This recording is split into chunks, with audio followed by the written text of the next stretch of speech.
goes with what our funders want. We dance to their tune. But the sort of the cross-cutting theme is we work with businesses to reach underserved communities. Now, to answer your question, unfortunately it's a wall most of the time. I work with two extremes of businesses or founders. One, coming from mostly the crowdfunding space, who are used to propping up their businesses or their organizations with soft funding, all of a sudden find themselves across the table from me. I'm honestly a glorified debt collector. We give loans, we expect money back with a return, and that muddies the conversation. There's an element of commercial capital in our funding, which founders from founders who are used to software funding aren't able to fully comprehend. But on the other side, we have founders where we are the first institutional investor, homegrown businesses which performed exceptionally well. These founders don't understand blended finance, risk-adjusted returns. To be honest, I don't understand risk-adjusted returns. But these are the sort of these are the sort of types of businesses that I end up having conversations with, and I think it's critical for us to separate, to build that bridge you mentioned, to separate what sort of a good funding package looks like, separate from what the impact will look like. Emotions and business need sort of have to have boundaries. And if maybe just a quick follow-up on this, if there are founders here today who are looking to explore this area, what's the one best resource that they can go to learn some of these terminologies to kind of better prepare themselves? I don't think it's necessary to learn some of these terminologies. I think it's necessary to unlearn what you've picked up in the philanthropic space, so you're able to have honest conversations. Simply put, money in needs to be more than money out. It's also honestly that simple. How are you going to prove that to a potential investor? Super. Money in, money out. I'd love to hear responses to that, but I think we'll move on. It's a really interesting one. Kennedy, you're building the Kenya Conservancies Fund. This was launched, I believe, in April, so within the last couple of months. It's part of the program within GIZ, and you're essentially building this in real time. So within this time period that you've actually launched the fund and now starting to grow, what's the biggest thing you had to unlearn from how funding traditionally works? Hi everyone, Kennedy Mogo's my name. I work at GIZ as an investment advisor. Don't ask me to see what GIZ is in full, but in simple English, it's the German Development Corporation.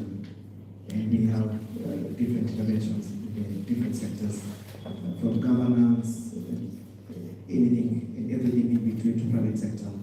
So I work in the intersection of private finance, financing, and climate change, focusing on topics that are extremely relevant to our context. So climate change, we contribute, very little, but then the impacts are very disproportionate to our context. So we look at adaptation finance, and more recently now we're looking at biodiversity loss and nature finance, because as a consequence of climate change, what we will experience is biodiversity loss and the issues that will come after that. No one knows. I think that's the next existential crisis that as people are facing. And so some of the interventions that we're looking at is how do we develop solutions that are fit for our local context. And hence now us coming up with the Conservancies Fund.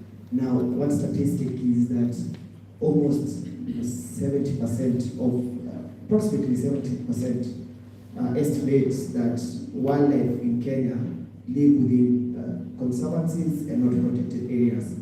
And what that means is that these then live among communities, and hence you have issues of human-wildlife conflict, etc.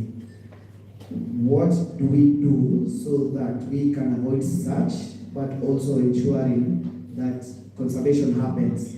Because I think it's rather unfair to tell these communities, you have to find a way of taking care of these animals because they're important to all of us, but then not give anything back to them. I think that's rather unfair. I think some will look at the land, decide to subdivide it, and sell it.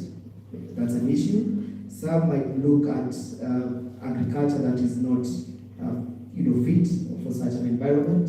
They may decide to start planting sugarcane in the Baraza, who knows.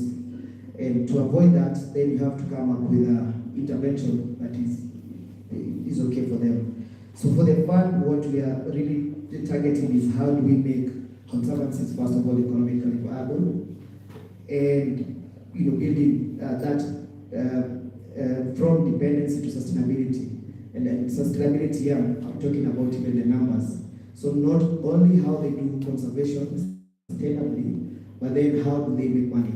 Because as you all know, the funding landscape has changed. After USAID, everything was upside down. Not only for organizations that were funded by USAID, but the whole ODA really changed. So that means a focus.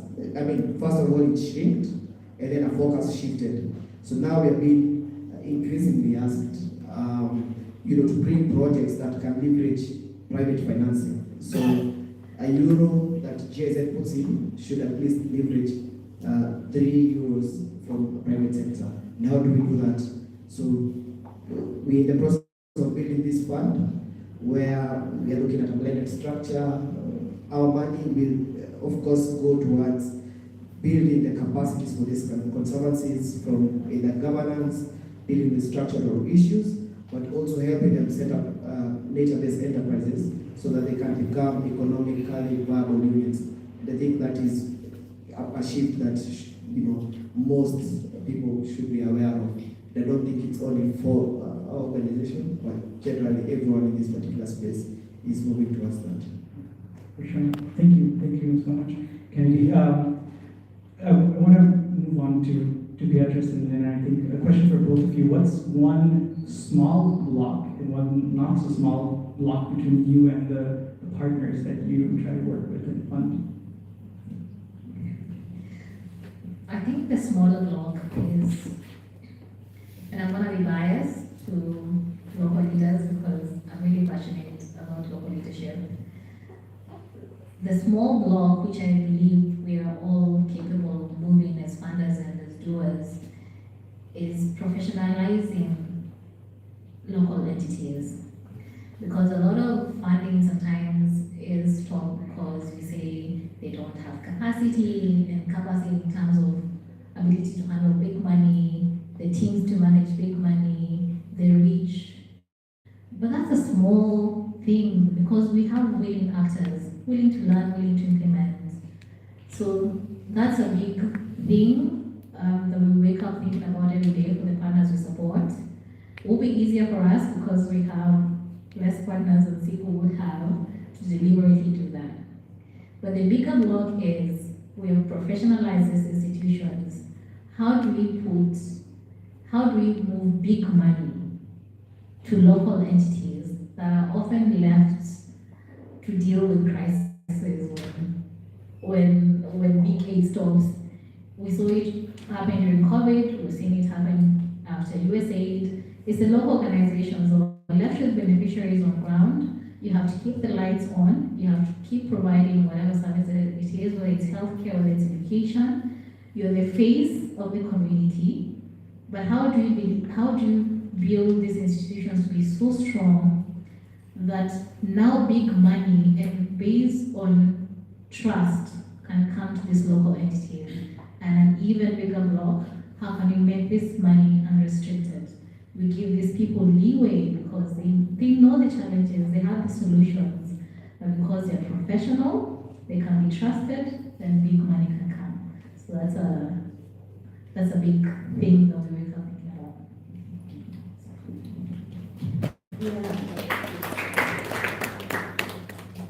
I think for me the big thing and the small thing is patience. And patience on both the side of the funder and also the side of the doer. Most of the time, because there's so much pressure to raise money as a doer, once you get the money, you feel like you have to achieve all these things within a very short time, sometimes within a year. And a year means 6 months. Because between the time when you sign the contract and you do the banking stuff and the money hits your account, and you have to start reporting 3 months to the end of the grant. So you have like 6 months to achieve all these things.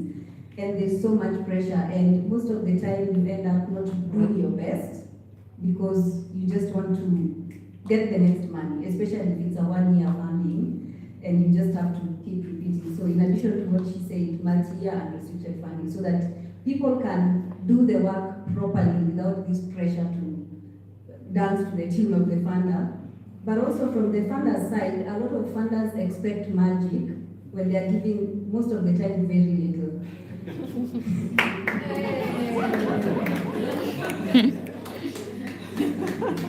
Like someone will give you funding and they expect that, you know, the plan you presented when you were doing the proposal, which you did 2 years ago, that's when you started working on this proposal. By the time they do interviews and they come and do a site visit, by the time they are giving you this money, it's been so long, the plan probably has changed.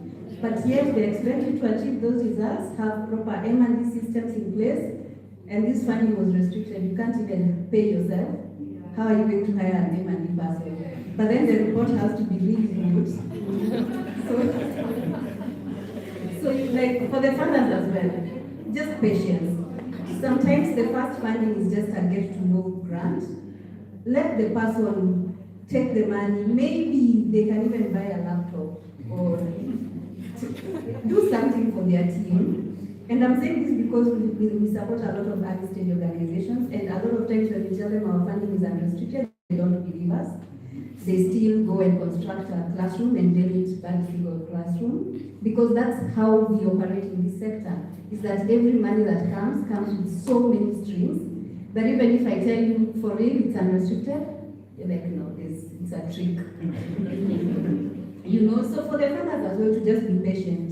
And the patience comes with what she was talking about, the capacity building. An organization needs time to, you know, implement, learn, make mistakes, then learn from those mistakes. And if it's a capacity issue, they're gonna grow eventually, but they can't grow just like this. Yeah. Thank you.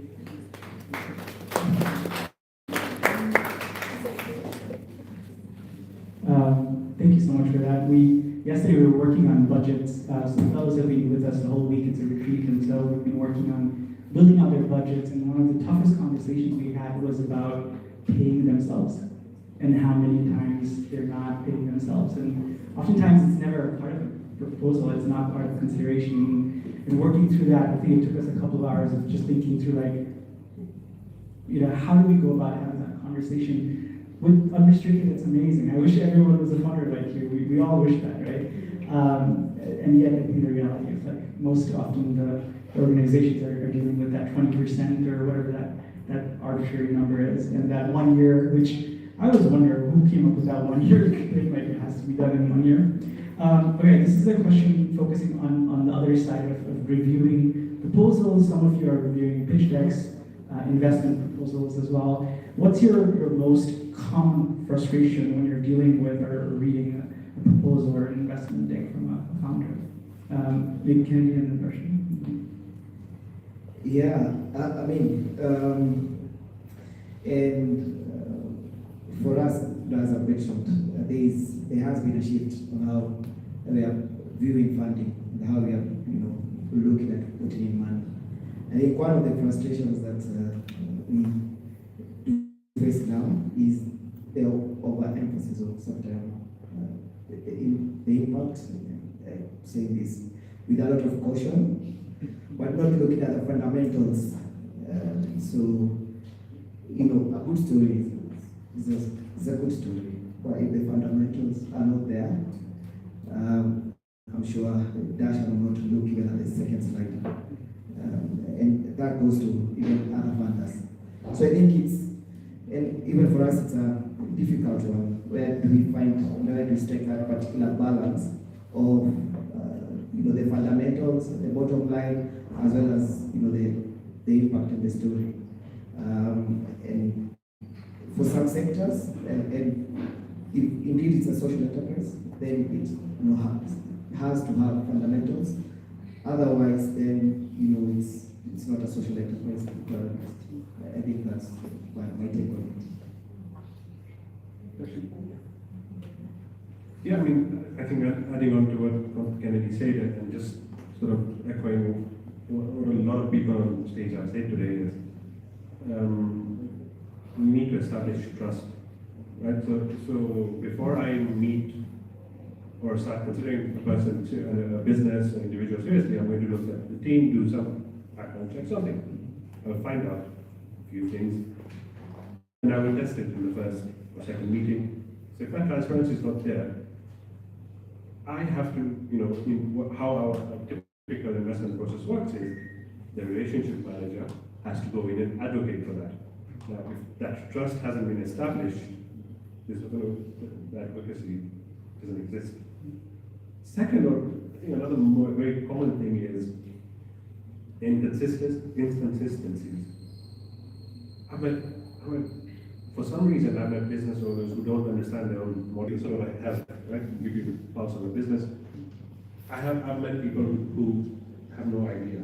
So I have no idea how these individuals have grown their businesses and by intervention, what I really want to know. But those are the sort of common frustrations that I come across. For sure. Thank you both. And something really interesting is getting the basics right. What I think both of you are coming at, and we have our fellows submit something called a state of my work before they come to the retreat, and we use that as a pre-work for having conversations around budget, even around the problem statement, right? Sometimes you're trying to understand what's the context they're working in. Do they really understand the gap? Have they really gone to the root of the challenge? And especially in earlier stages, but sometimes even beyond, like not just with grassroots, but even larger organizations tend to really conflate the messaging and the impact that they're working on as well. I'm curious, I think, do you have a grant proposal? What's your biggest frustration? I'm curious what your frustration is. So we don't have an open application thing. Yeah. We don't have a button on our website where you can apply. There's an inquiry button, and of course we don't read those emails every day because, So for us it's relationship based and it is referrals. So a lot of our new partners are referrals from our existing partners. So when we visit a partner, we ask them, is there anyone else in this community that is doing good work that we should look at? Or we ask them who else is doing the work you're doing in another country or county or things like that. So it's referral based.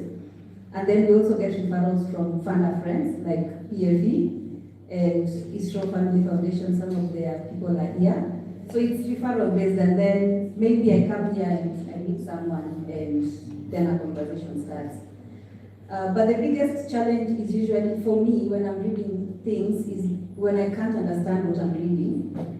Because the jargon that has been used, when people use words like empower, we empower communities to achieve their full potential. And I'm like, okay, so what are you empowering them? And what's this full potential? And I usually tell our fellows, funders are humans. Maybe that person woke up today morning and they have a headache, or their child is sick, or their nanny didn't come to work, and they have to read 50 proposals and make decisions because there's a deadline. So what are they going to do if they can't understand your work? Move you to the left, and then go to the one they can understand, and that matters. It's not fair, but it's just life. So when I can't understand what I'm reading, just because the person, especially now with AI, sometimes you just struggle to really understand what do these people do. So just as clear as possible, we train teachers, or we feed school children. We give meals to school children so that make my work easy so that I move to the next stage. Yeah, thank you. Is that similar for you, the frustration? I mean, it's quite similar to Japan, but something else that strikes me, and this is something I experienced today, we do funder connections, just see what SIGO does. And a partner comes, they're working in the health space, they're big on HIV, they want me to connect them to a funder who is big on HIV. I ask them, please share with me your pitch deck. The pitch deck comes in, there's no single mention of HIV and AIDS. What exactly, I'm even setting up myself and looking like a fool, trying to push for something that's not even. And I don't bother going beyond that. I'll provide feedback. You're asking for this, but there's no single mention. So sometimes that's frustrating that you have all these documents, and I'm not saying create a specific pitch deck or case for support for different funders, but when you're approaching a funder, have a clear ask. They do livelihoods, not just send, at least your pitch should have something about livelihoods. Be very clear on your ask, otherwise you may be doing the work, but if I can't read it and see it, for sure, we don't bother it. And where I work, we have a 5-5 rule, no giving it. If I give it 5 minutes, I don't get it, move on. And that's just it, because it's a lot. Yeah. I'm smiling, we have an activity, it's called You Be the Funder. So we get grant proposals and our fellows, they put on a funder hat. And we have this exact discussion where we have to review proposals. And the patience is very short. I mean, 5 minutes, sometimes it's like 2 minutes. And I read the mission statement, it's empower, it's enable, it's any one of these jargons, and I'm not sure what you're doing anymore, right? So it's very, interesting. I want to close because I know we have one final activity after this.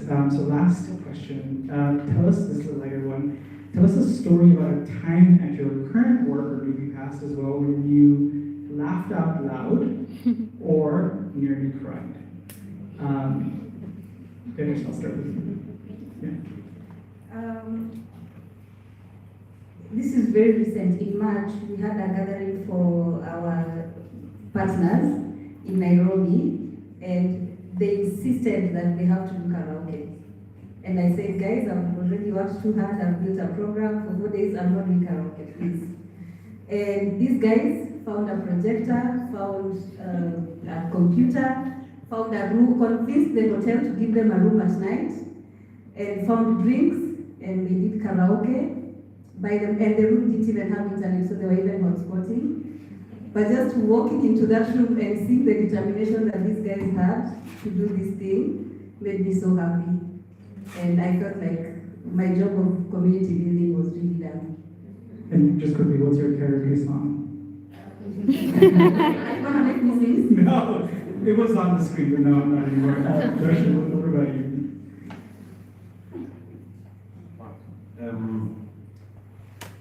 We, as I mentioned earlier, we give businesses money, we lend money to them.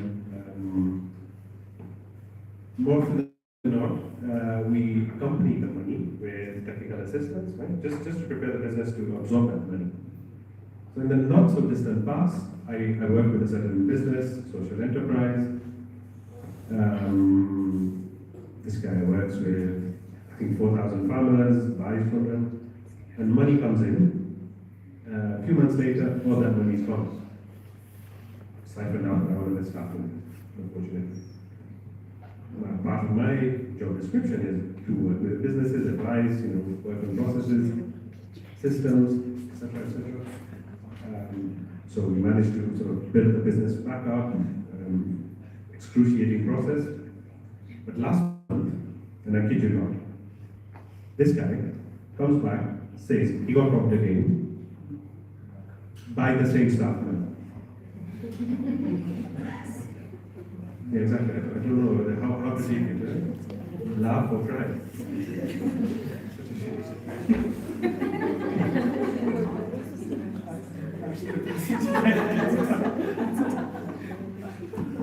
So that's a tough one. For me, I wouldn't say a singular event, but every time I get to meet Zambi Jenge,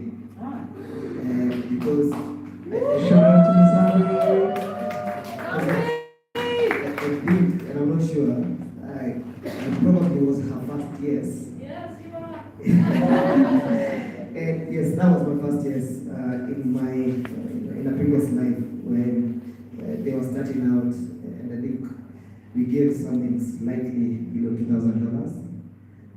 It was, and out of the 3 enterprises that were pitching, I think Zambia was the third one. And if you try and find out where the other 1 and 2 are, you need to locate them on a map. But Zambia is everywhere in the world. From you'll see her blocks all the way in Nairobi. So I'm always happy, and I'm always, it gives me great satisfaction. I love you too, Yeah. That's beautiful. We got to visit the factory this week with the fellows, and it's incredible to actually see that first initial investment. The machines are all handmade. The team made it themselves. They didn't have a lot of resources at that point, so it's definitely an inspiration. I don't want it to be a visiting site because they're actually doing serious work there, and it's a lot of really hard work, but you can see it as well. So inspiring. But you wrap it up. Well, Zambia seems to be an icon here. She mentioned that she followed someone to the toilet, and I can follow you to a police. And just recently at school, I had a local founder from Tanzania follow me to my hotel room. It was creepy, but I ended up laughing because we both had a long day. This girl has probably been trying to chase funders the whole day. You know you can't make me scared. I just had a good laugh and we ended up grabbing coffee together. So it may have worked, but yeah, you get to see a lot. So chase someone to their hotel? That's not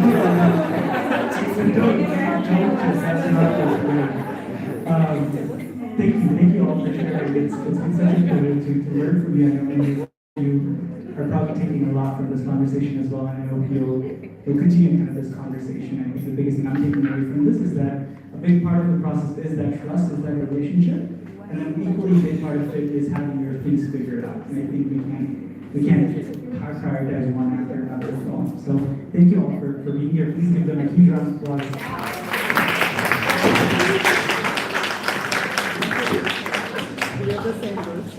All right. Thank you all for being here this evening. The World Cup starts in like 2 hours, so we're going to let you go home and watch the games. Not that I'm following these teams, but yeah, we're still supporting Mexico, right? Yeah. All right. I'm going to say 1, 2, 3. Everyone has to say Viva Mexico. All right? All right. Let's